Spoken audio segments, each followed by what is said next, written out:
छत्तीसगढ़ के किसानों का मेहनत छत्तीसगढ़ की माटी में रची बसी है, लेकिन भाजपा सरकार बनने के बाद किसानों को सिर्फ उपेक्षा, अपमान और शोषण मिला है। आज किसानों की आत्मा कराह रही है। खेतों में फसलें लहलहाने के बजाय किसानों के चेहरे पे निराशा, दुख और पीड़ा की लकीरें साफ दिख रही हैं।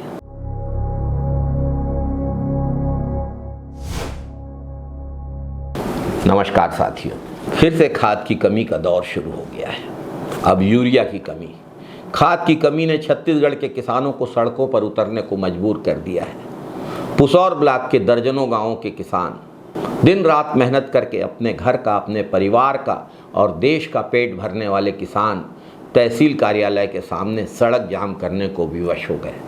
धरसींवा में किसानों को आंदोलन करना पड़ा। और ये विरोध नहीं है, ये पुकार है, एक ऐसी पुकार जिसे सुनने के लिए भाजपा तैयार नहीं है। कहाँ है वो सरकारी गोदाम जो कागजों में तो खाद से भरे हुए हैं? किसान कतारों में खड़े होकर झेल रहा है अपमान। निजी दुकानों में यूरिया खाद की बोरी ब्लैक में 600 और 700 में बिक रही है। यूरिया की सरकारी कीमत 266 रुपये प्रति बोरी है, लेकिन कहाँ है 266 रुपये प्रति बोरी का यूरिया, पूछ रहा है किसान। कालाबाजारी के इस खेल में किसान ही लूट रहा है। पहले डीएपी के लिए लूटा, अब यूरिया के लिए। मैं यूरिया लेने के लिए आया हूँ। जब जहाँ जहाँ जो ब्लैक माल जो है, जो रखे हुए हैं, उसको 1500 2000 में जो बिक्री कर रहे हैं, जो हम लोगों के लिए साला दवाई बनाने के लिए यूरिया नहीं मिल रहा है।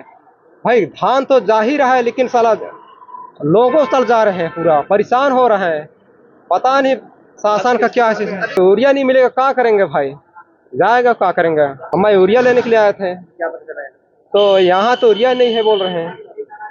कितना लोग परेशान हो रहे हैं, क्या करेंगे। कई बार आए थे, हाँ नहीं मिलबे नहीं किया। पूरा मैं घूमा हूँ, आए थे नहीं मिला कहीं। पूरा भी मैं दिल्ली में आ रहा हूँ यूरिया के लिए। मैं आज भी आ रहा हूँ, कल भी आए थे, परसों की भी आए थे। यूरिया ही नहीं मिल रहा है, पता नहीं क्या स्थिति है। बिना यूरिया खाद बिना तो फसल होबे नहीं करेगा। 5 लाख टन उर्वरक की कमी ने किसानों की कमर तोड़ दी है। 22 लाख टन खाद की जरूरत छत्तीसगढ़ में, सिर्फ 17 लाख टन ही दिया भाजपा सरकार ने। ये कमी नहीं है, ये एक सोची समझी साजिश है। किसानों को शिकार बनाया जा रहा है। भाजपा सरकार की नीतियां छत्तीसगढ़ के धान उगाने वाले किसानों के लिए अभिशाप बन गई हैं।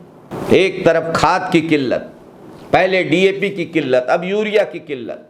दूसरी तरफ बिजली पानी की समस्या। भाजपा अगर किसानों से धान नहीं खरीदना चाहती है तो इसके लिए क्या उसे बिजली पानी काटने और खाद कम देने का कोई अधिकार है? भाजपा सरकार छत्तीसगढ़ के किसानों को कर्ज के बोझ तले दबाकर अपनी जमीन बेचने पर मजबूर करना चाहती है। अदानी अब जमीन के व्यवसाय में भी आएगा ऐसा लगता है। डीएपी की जगह एसएसपी दे रही है। यूरिया बढ़े दामों में लेना पड़ रहा है। प्रति एकड़ किसानी की लागत में 1000 रुपए की बढ़ोतरी तो खाद के पेटे हो गई और पहले से कर्ज में डूबे हुए किसानों पर यह बोझ पड़ रहा है। 2 लाख टन यूरिया और 6 lakh ton single super phosphate की जरूरत थी। भाजपा सरकार ने सिर्फ 3.5 lakh ton single super phosphate का इंतजाम किया। ये किसानों की खुली लूट है।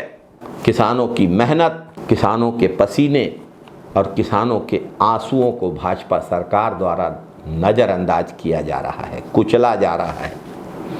किसान देश की रीढ़ है। आज किसान खाद के लिए सड़कों पर है।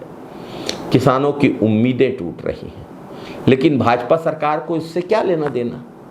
ये वही भाजपा सरकार है जिसने किसानों से बड़े बड़े वादे किए, लेकिन वास्तव में किसानों को धोखा दिया है। गोदाम खाली है, दुकानों से खाद मिल रही है बढ़े हुए दामों में, कालाबाजारी हो रही है। मुख्यमंत्री जी कोरिया और जापान में। किसानों को ज़मीनें बेचने के लिए मजबूर करना ही इस सरकार का लक्ष्य है और खेती की ज़मीनों को अदानी की सीमेंट कंपनियों के हवाले कर देना इस सरकार का लक्ष्य है। छत्तीसगढ़ के किसानों को बर्बाद करने की साजिश नाकाबिले बर्दाश्त है। छत्तीसगढ़ का किसान हमारा गर्व है। कांग्रेस की सरकार में 5 साल छत्तीसगढ़ का किसान गौरव से छाती तान कर चलता था। किसान का स्वाभिमान जीवित था। और आज तो किसान सिर्फ खाद नहीं, न्याय भी मांग रहा है। भाजपा सरकार न्याय करना ही नहीं चाहती, अन्याय करने पर आमादा है। जय जवान, जय किसान, जय छत्तीसगढ़, जय हिंद साथियों। वंदे मातरम साथियों।